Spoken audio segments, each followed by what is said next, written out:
And dun siya nagsimula. Guys, pag may naramdaman kayong sakit or kuwari, sa buhay nyo, may tinitiis kayong sakit na, okay lang to maging okay. Magpa-check kayo agad. Huwag nyo antayin lumala. Huwag nyo pigilan yung sakit na parang, kaya ko to. Titiisin ko to. Kasi guys, the earlier the better. Siguro kung hindi ako pumunta ng ospital, feeling ko wala na talaga ako.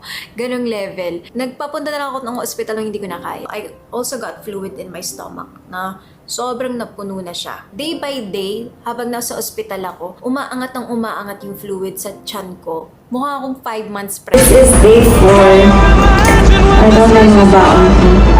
Kasi kung paupo na matagal-tagal. Ito, nililit niya yung nasa tiyan ko.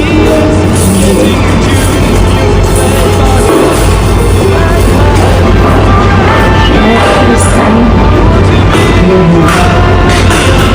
Ganito ako matutulog dahil mababagal yung calcium ko.